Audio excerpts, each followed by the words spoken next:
Happy holidays, folks, and welcome back today for, well, not a review of Impact on AXS TV, but actually we're going to put the year into perspective. We're going to kind of go over the categories that you will be seeing on tonight's episode, as well as next week's episode, as they're getting ready to do the Impact Wrestling's holiday special. So yes, part one is tonight as of December 22nd, and then the 29th will be part two, where Impact Wrestling is pretty much going to put the year into perspective. But we're also going to put them into perspective of all the things that kind of went about this year. It's been a crazy year. Of course, it's not Jim Miranda here. We've been covering it all year. We started the year out in person doing it. Then we had to go to virtually because of COVID, and we're still on the ride. Yeah, right. Boo, bigger boo. But we're still here. Yeah, it said looks like we may be getting something, a little bit of the normalcy going into next year a little bit, as some things have been happening in regards to the pandemic. Obviously you can get that news on your local news channels and all that stuff, but we're here to talk about Impact.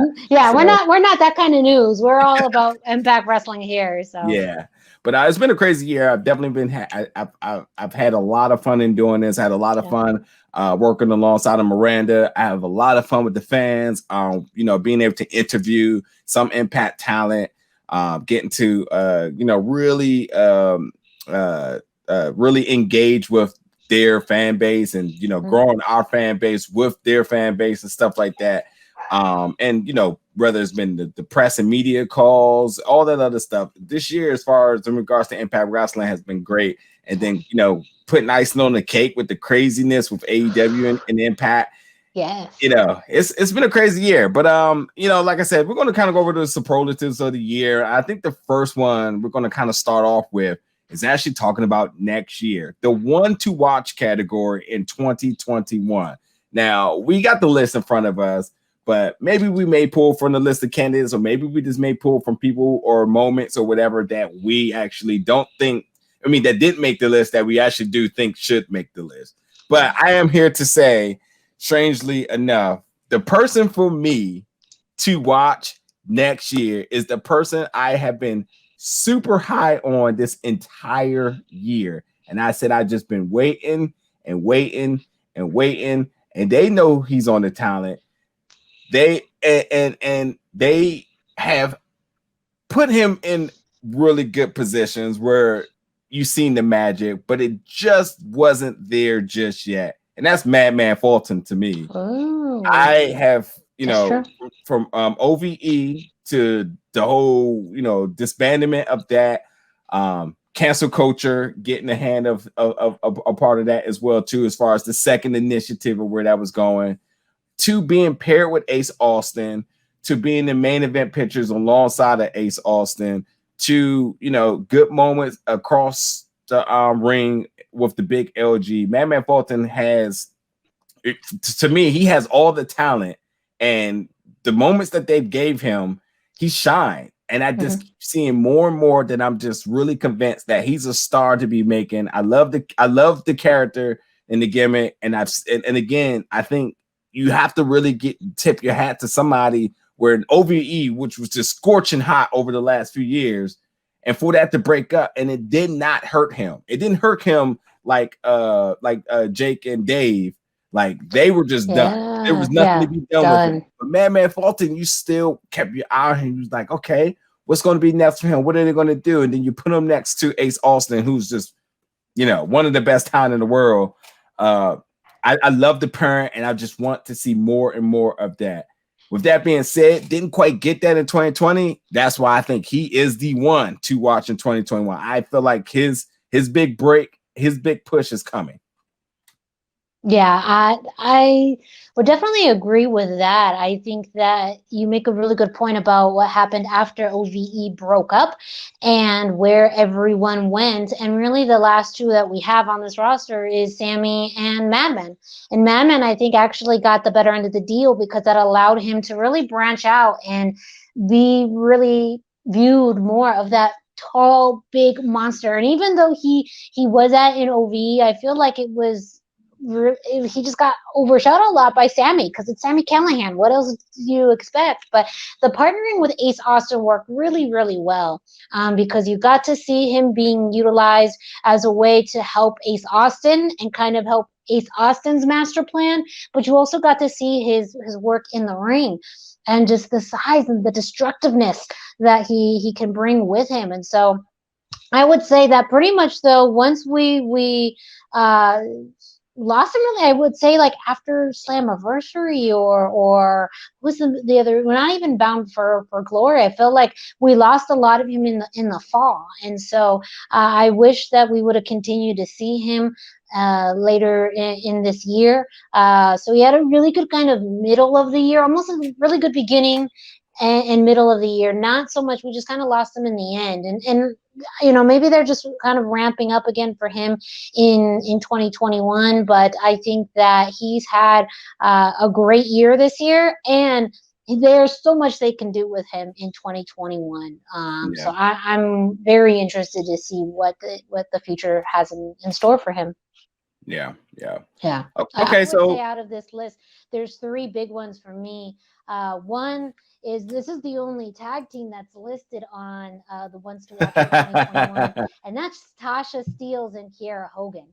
And they are just so entertaining to watch that I'm so excited for them. They've just breathed new life into the Knockouts division, but it seems like they are clearly on the path to become the new Knockouts tag team champions. It just seems like that is the road paved for them, and I think they would be perfect as this new inaugural champion because you've seen the chemistry with them throughout the entire year, and it almost feels like these belts are coming back at just the exact time that their chemistry is at the highest. So I see great things for them. Not only their chemistry in the ring, but outside of the ring, they're hilarious. They're fun to watch. You want to watch them. Your eyes are drawn to them anytime they are doing anything. And so, yeah. The only reason I just don't agree is because, like, I hope you ain't waiting until 2021 to look at them because they should always be must watch. No, but they are. But I think as far as 2021, I see them becoming the Knockouts Tag Team Champions. And so I think that's going to be a huge turning point in both of their careers. So I feel like they're really, and also when you are the new Tag Team Champions, you set the tone for the rest of the division. So they are going to be the ones to beat. I'm very interested to see how and if their dynamic changes at all when they become Tag Champions, because that's a whole lot of pressure. It's one thing to get wins, but it's a whole other when they have to, continuously beat all of these teams from all over to stay tag champions. So I feel like that's going to hold a whole new level to their dynamic, but also their in-ring work. I think it's going to continue to be not to say that it hasn't been sturdy and great, but I can only see it getting better. Their dynamic getting stronger. It's going to be a big test for them. If they become tag champions. But I feel like out of pretty much all the teams right now on the roster, they are the ones who are set up best for it, both in ring and their chemistry. Okay, best finishing move of the year. I'll let you start. Oh, let's go up. I mean, I'm always a big fan. It's one of the more, I wouldn't say anything super innovative about it, but I just love this move, and that's the Boston Knee Party by Eddie Edwards. Okay. That's just a really fun finishing maneuver for me to watch. You always, in some ways you see it coming, in some ways you don't, but I feel like that's such a classic Eddie Edwards move. And then this year though too, as we had it Hard to Kill, we had the battles of the spears in the Lights Out spear versus Rhino's gore. So that kind of just takes me back to better days when we were at Hard to Kill. But that I think was a really good a really good program based off of their very similar movesets. There's a lot of great nominees actually on this list, but those are the ones that kind of stand out to me. Yeah. Okay. Well, for me, I think the only answer correct here is Eric Young, Power Driver, point blank. the fact that the move is banned in certain promotions. That's and true. The way how he executed, I absolutely it's banned in all of Mexico, it's banned in an entire country. So, it's dangerous when you can't even go to Mexico and perform a pile driver. Yeah. That's true. That's true. If Tijuana doesn't allow you to do the entire country of Mexico don't let you do it, it's dangerous. That is a very funny perspective to put there. But my second one would be Deonna Purrazzo with the Venus de Malo. I mean, that's dangerous. Yeah, that's dangerous. I'll tell you that much. Okay, best tag team of the year. There's only one answer here. It's the North. You know what? They really carried the Impact Tag division for most of this year. I mean, there wasn't a team left. I think it wasn't until after Slammiversary where we got this resurgence. But I remember watching episodes with you and saying, what are we doing? I mean, the North it dominated the entire tag division. And just now they've had some new life into it, which is great. But I have to agree with you. Out of a lot of, great nominees on here as well. I mean, it does include the Motor City Machine Guns and the Good Brothers, your current ones. But when you think about the tag team, it is really the North. They're just synonymous with Impact Wrestling. They are one of the best. They're going to go down in history as one of the best. Number 4 in the PWI Tag Team 50. Again, when you say year, they were there the entire year. Yeah. So I'm giving them a year's worth of credit to them absolutely being must watch the bar for the tag team division. Yeah. And still right now, like I can't wait to see when some of these fantasy things kind of come about. So like it's the North. It's the North. That's it. That's it. Case closed. That's it. Okay, I'll start with you here. Best X Division Star of the Year. Ooh, it's a pretty good list. I'm very torn between two because at the beginning of the year it was Ace Austin. He just dominated the X Division. His whole program with Trey Miguel was pretty funny, but you could see in the ring. I mean, the man just oozed talent and charisma. But I also feel like someone very not that far behind in a very similar tone, Chris Bay. Both of them had really been only with the company for a short amount of time before winning the X Division Championship. So there's a lot of parallels between them, and I think that's why I'm very stuck between them. Even though I believe Ace had the longer title reign, I feel like once he left the X Division, it was almost forgotten, whereas as Chris Bay's been able to seamlessly move in and out of the X Division throughout this year. So, and just what he does in the ring. I mean, we've talked about his expressions, the energy, his move, it's fantastic. So it's hard for me to pick. Okay. I am going with, and as much as I want to go with Chris Bay here, I'm going with Rohit Raju. I just feel like when I think about this year, I definitely think about Willie Mack and Chris Bay as far as the matches. Mm-hmm. But when I think about what kept me the most interested in this division is the shenanigans with Rohit and his matches, which and that's what I've been saying over the last few weeks is that like I know the gimmick is the gimmick, but folks, let's not forget the dude can wrestle, and when he gets to do it, he does it. So I just and again, like when I think about probably the best wrestler in that division, TJP or Trey Miguel, but like it's just Rohit when it comes down to the complete thing for me. I'm still the most interested in seeing him involved with the title picture because you're just like, what is he going to do next? And I think it's a good balance of character and a good balance of ring work as to why I watch wrestling, as to why I'm going to give him the best X Division Star of the Year. So, this is not really an easy answer, but it's No. just really specific to why I watch wrestling. You know what I mean? Yeah, So, I think that's the beauty too of the X division is that out of a lot of the divisions within wrestling, that's that one and the one I know we'll be talking about next. There's so different characters, personas, wrestling styles that there truly is someone that you can kind of get connected with for everyone. yep. And I've really liked the comedy and the way that Rohit Raju's title reign fell together Yep. because it was really good. It was a total surprise when he won it, to be honest, because really at that point he had been booked as this last resort, this person that nobody thought twice about. But the Beat Rohit challenge, all of his wins, all of his matches, a lot of people's opinion changed of him, including mine, and you've talked too about best pure wrestlers are listed in there.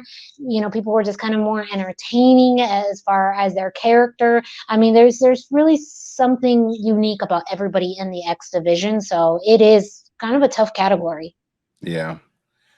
All right. This is where this is get interesting. Best knockout of the year. Now, I'm going to go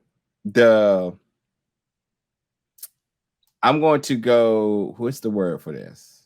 I'm gonna take the cop out route here. I'm gonna say all of these women. Well, yes, of course. Like that they are. Well, I guess even one of the most improved, and I don't mean that as a slight in anyone that the division wasn't great to begin with, but when you look at the additions this year and the storytelling that they did, they've been able to do some amazing, amazing things. And again, everyone on this list brings something different. Whether you have those darker, deep, occult personalities like Havoc and Su Young and Rosemary, to powerhouses like Jordan and Grace, even Kiera Hogan, and someone with such a blended background like Taya Valkyrie. Some kind of more funny characters like Alicia Edwards and Tennille Dashwood. I mean, you there again, depending on what you're drawn to, what you want out of wrestling, there's somebody in this list for everyone. I probably will say I'm going to go maybe the more direct route and just say Deonna Purrazzo. Out of all the women on this list, the impact that she's had on the division in the shortest amount of time, and really how she's kind of spun this division on its head. Now the matchups and the reigns that she's had, her presence in this is very regal but also dangerous knockout who's not afraid to get her hands dirty, but is doing it with style and class. I just feel like it's been really refreshing to see Deonna in this role. It's been refreshing for the entire division, and it doesn't look like she's gonna loosen that grip anytime soon. So my eyes go straight to Deonna. Yeah, and that's you're not wrong, but also Kylie Ray is not on this list, and so I just it's hard to say that when I can say, well, Kylie Ray did the same thing.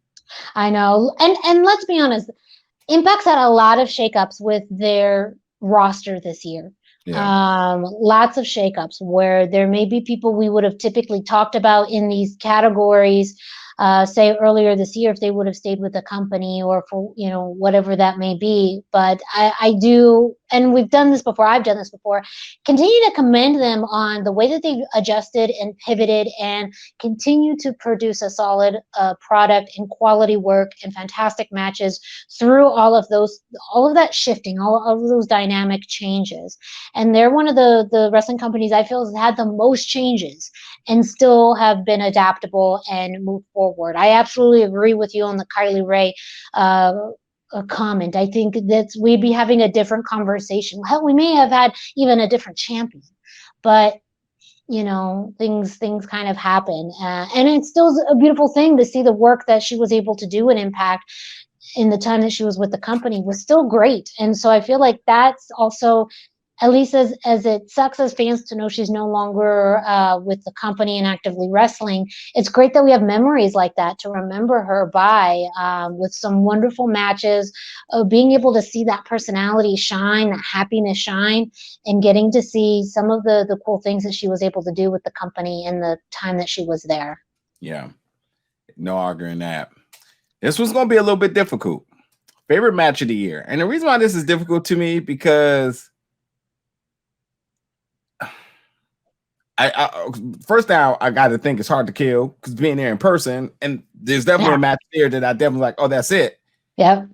But then there's definitely matches on the list that I do remember, some I don't. But it also like there's also some matches I know that I was really high on that's not on the list. There's a bunch of matches that I like this year. For the sake of the list, I'm going to say that I might need a second here. I know it's really hard, and you're right. Like Machine Guns versus the North on Emergence Night 1. That I remember that because I said there is absolutely nothing Night 2 can do now, and it really, like that was the tough sell on it, and I mean that's because we had the Iron Woman match on Night 2 too, so that you knew that was what you were going to get. And you're right. There's a lot of great matches on this list. Yeah, Eddie Edwards and Eric Young Victory Road. That was a thing. Yeah, and that's when Eric Young won, if I'm not mistaken, right? No, that's the rematch. That's the I think we did win that. I want to look that up. Look it up, and there's some fun things in here too. One, especially just as being a fan of Lucha Libre, and earlier this year, Impact did have a working relationship. Oh yeah, he went on TV. That's right. And rematches. Yeah. Okay. Yep. The TJP versus Hijo del Vikingo, that is very much an X Division match with a Lucha Libre flavor. So if you are a big X Division fan, I would check out. Hijo del Vikingo too is just an amazing luchador, and so and TJP has that not only X Division background but also Lucha Libre. So that to me pulls on my heartstrings. One of the great matches on here too that again really shifted the dynamic of the Knockouts division. Both Deonna Purrazzo and Jordynne Grace's matches, both Slammiversary and the Iron Man match, are listed on here. I liked the Slammiversary match better, and I feel like that always tends to happen, is that you like the first match a little bit better than the second. But I feel like that is when a lot of people came back to the Knockouts division and saw the growth in women's wrestling. Like that felt like one of the best women's matches in the entire year of any company. So that's a pretty, to me, that was like a real sticking point, and one that I clearly remember as like, this is a sign of the times. Things are changing. And also the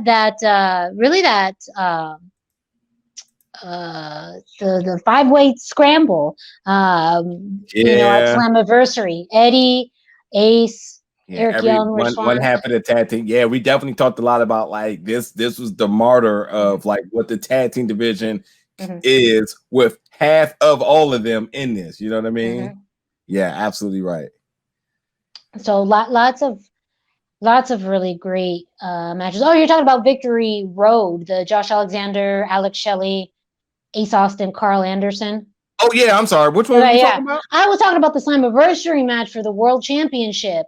Oh yeah, the 5-way. The 5-way. Yeah. I forgot about that too. So that but those still were really good. I mean, one at that point too.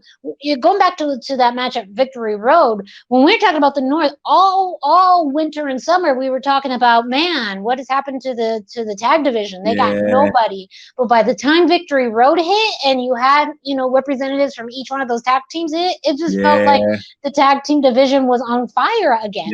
So it's crazy to see how much changed in just really a few months. But that's a great thing. Like the fact that they changed that, and from at the beginning of the year we were talking about the tag. I mean, literally think about it. A Hard to Kill, like it was Willie Mack versus the North, because at that point you're thinking there ain't no tag teams. Like there was literally nobody left for the North to beat. And then now, like you have even the team of Madman Fulton and Ace Austin, they ended up being a fantastic tag team. But bringing in the Good Brothers, bringing back the Motor City Machine Guns, like those were things I don't think anybody expected, and it ended up being kind of one of the saving graces of the tag division. Yeah, this is true. Like I will talk about it in a little bit. Let's get finished getting through the list. But this is absolutely true. That's a match that I think should be on here. Having the North versus Willie Mack. Like that match itself was so good at Hard to Kill. I don't know why it's not on here, but damn, that's a good point. That's a good point. Anyways, because we got even a longer list with best moment of the year. Yeah, I mean, there's a lot on here now. Now here, I'm just gonna skim through it because I haven't had a chance to. You can go first if you've already checked, but there's a lot. And okay, oh man, look, I know this list. Bada bing, bada boom, whatever. Nothing on this list matters because the moment of the year happened very recently, and it has everything to do with Kenny Omega. I'm sorry. That's a good point. That's a good point. That. Like Kenny Omega. Here's the thing: like, if you got Tessa Blanchard on here as becoming the first woman to win the world champion, cool. But while that was cool, I was there to feel in the eve of all the controversy, I was there to really feel the energy in the place. 50-50. Kenny Omega, 7 foot in. Kenny Omega, Impact Wrestling. Just put the names together. Yeah, that I mean everything up. If you would have approached us at Hard to Kill in January and said, "Hey, guess what's going to happen in December of this year?" We would have said, "That's you are crazy. You are crazy. That's not going to happen." So yeah, pretty big. I would say bookend moments within the company, and some of it just had to do too with what happened afterwards. The pandemic hitting.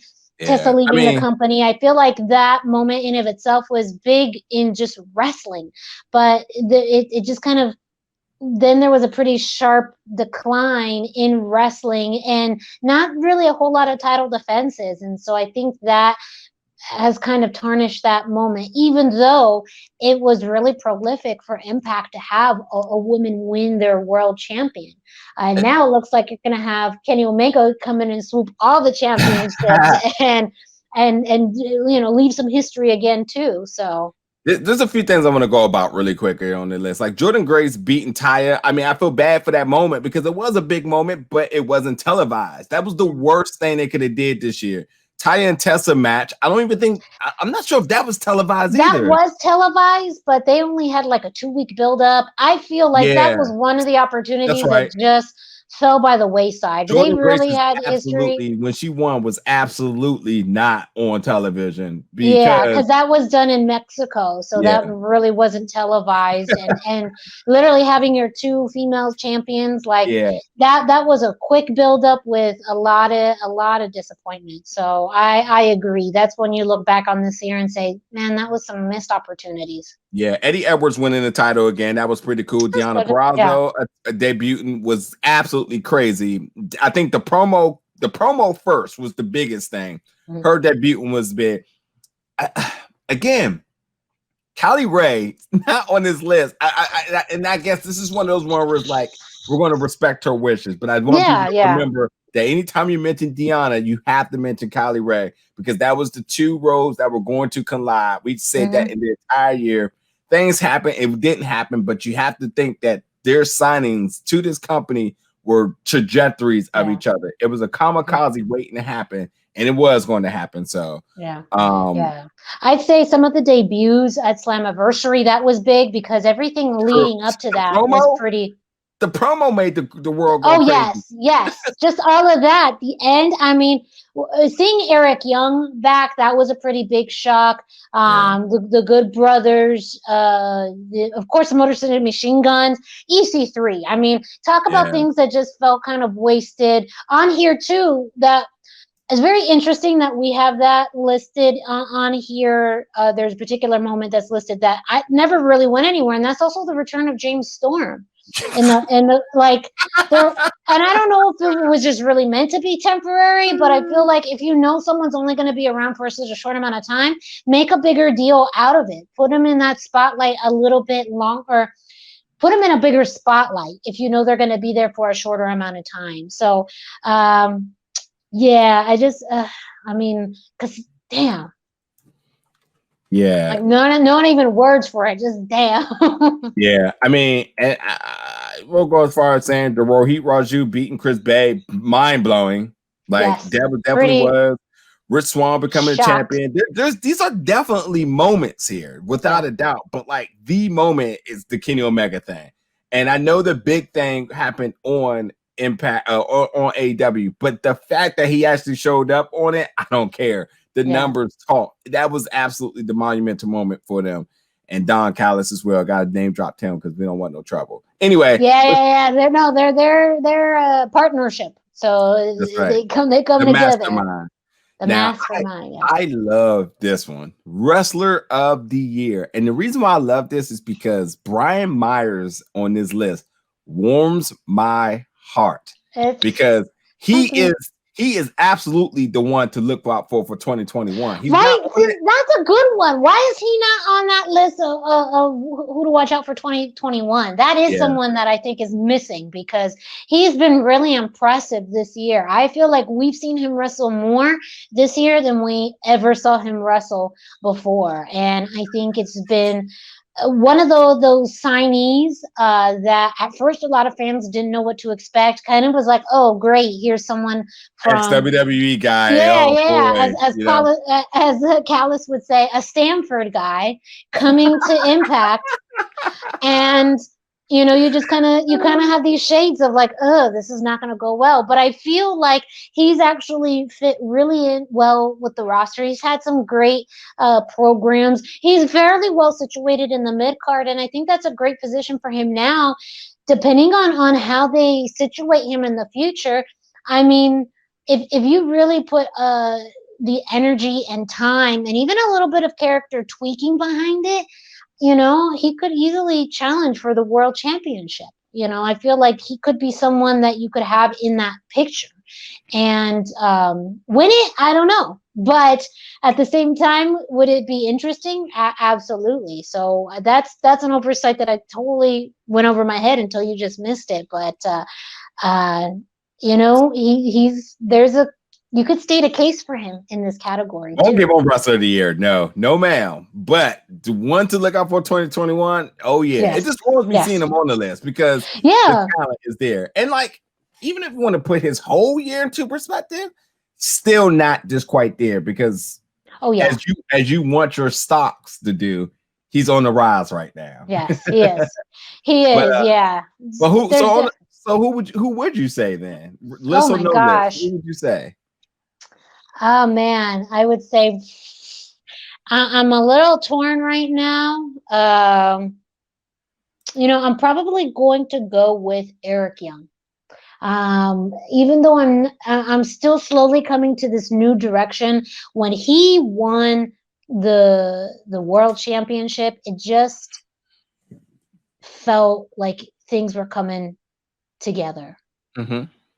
And so and I'm just even trying. Yeah, I mean, like, and my favorite part of Impact for a while was watching just him, whoever he was wrestling with. And but from his return to Slammiversary to his programs with Eddie and Rich, I just felt like things were in place when he was world champion and when he was in that main event picture. And I just think of him as kind of this full package, as someone who's come in with a huge personality, dark and vicious.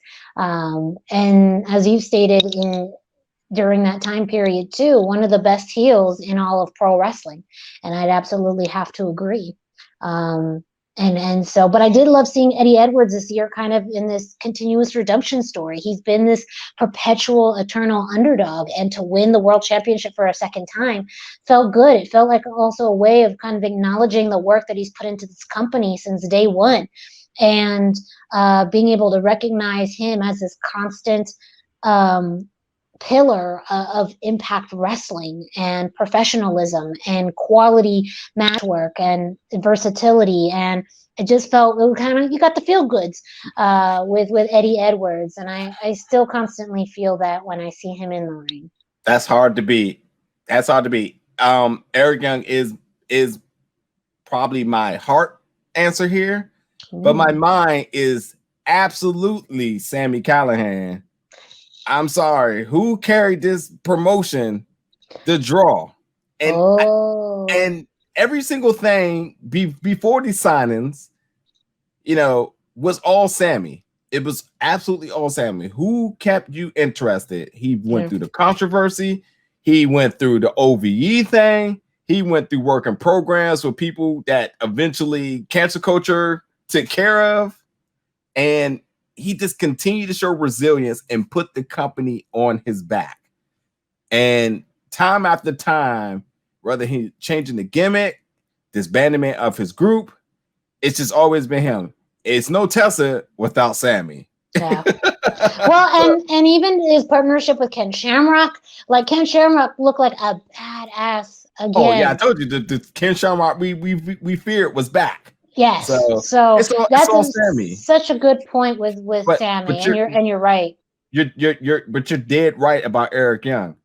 And since then, it didn't happen. It wasn't an intentional thing, but that mantle was absolutely handed back off to the person who carried the promotion before that. And that's why it was so cool to see them kind of get together, because you were talking like, oh, you got two monster heels. I was like, damn.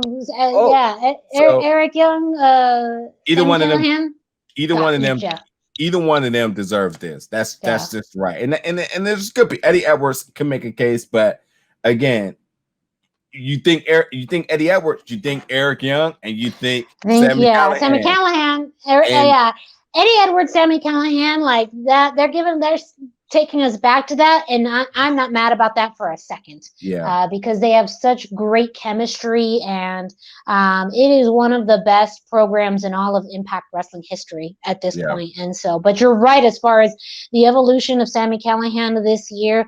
Amazing promo work, amazing work at the beginning of the year.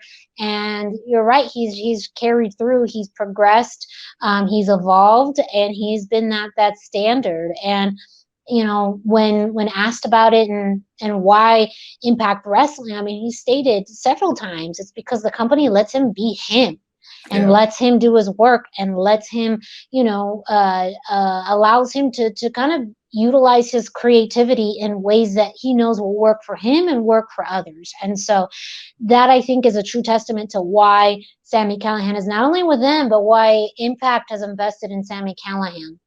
Yeah, and I'll just say this really, like, it's been a crazy year, although the list or not. A lot of the things we went into this year expecting, Tessa Blanchard running wild in the company to her release, a bunch of people being canceled and removed from the company. What would they do? Why would you watch Impact? Who's on that roster to making monumental signings, making, blockbuster news as far as with these signings, matches, doing intergender matches, just doing things their way and staying true to it, striking deals all over the world. And just continue to show resilience despite the controversy in front of them. This is why I love this promotion, is because like they just continue to state themselves in conversations regardless, and they stay true to themselves. Now you got this thing going on with AEW, and it's, again, being buzzworthy and doing what they do best. Like, they just continue to thrive in ways that, it's hard not to just look back in this year and be like, you know what? We were critical about the tag team division. It got better. Yeah. We were high on the women's division. It got better. Now they add the tag team aspect to it.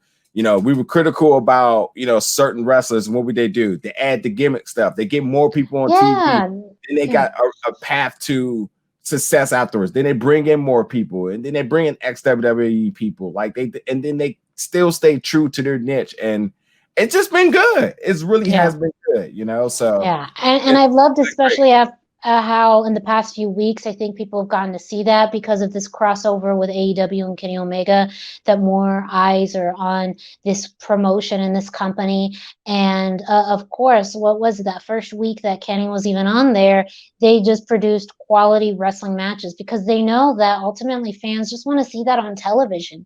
They want something unique and different. And sometimes that's just producing great content, fantastic wrestling matches, and giving platforms to wrestlers that maybe maybe they don't know yet, but will in the future. So I echo your sentiments about how the company's been able to adapt and evolve over this year, how they've been resilient, and as also a sign of their stability and hopefully what's to come in 2021. I mean, literally Hard to Kill, we're going to see Kenny Omega and the Good Brothers versus Motor City Machine Guns and Rich Swann. We're going to see Kenny Omega, the AEW champion, in an Impact ring.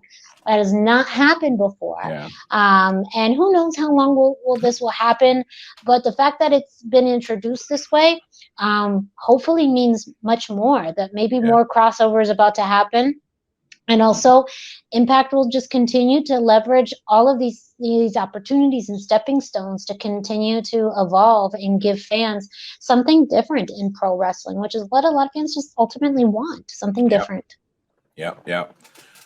Well, that will do it for our holiday review, wrap up, recap, whatever you want to call it, and kind of putting the year into perspective. Again, you should watch tonight to kind of see who's going to win these awards. We just give our predictions, our thoughts, and then, really reflecting on what a crazy year has been as far as with Impact Wrestling. Definitely looking forward to seeing how things shape up in the beginning of next year. We will be back covering Impact as always. We will be taking a small hiatus because of the holidays and so on, but best believe for the pay-per-views, best believe for the breaking news and all the other good stuff, we will be around for that. But then we'll be back at full-blown blast after our little hiatus. So definitely stay tuned for that. But let us know in the comments what you thought about some of these categories. Who do you thought who do you think should win or should have win, depending on when you're watching this? Should have won. Can I talk right? As always, definitely engage with us. We'll be in the comments as well, engaging with you all. And we definitely appreciate everyone's support over the year. We can't wait to get back to doing things in person, giving you all all the behind the scene scoops and vantage points and footage, all that other good stuff. But until then, we'll be doing this weekly after our hiatus virtually. But we hope everybody has an amazing holiday, safe, love, filled with all their loved ones, staying safe, obviously. And as always, thank you so much for supporting us over this year. Miranda, anything you want to say before we wrap up? No, I think you summed it up real nicely. Thank you, Najir, and to Big Gold Belt Media for having me tag along to these reviews. It's been a pleasure working with you. It's been great to interact with the fans. Thank you so much for everyone who tunes into us every week. It's awesome to hear your thoughts, your ideas, because there's so many good ones out there. I learn something new every week from all of you. So just an amazing thank you to everyone. I hope everyone has a great holidays, a great new year. Stay safe and keep at it. All right, folks. Thank you for watching tonight. We'll see you all very soon. Happy holidays. Bye.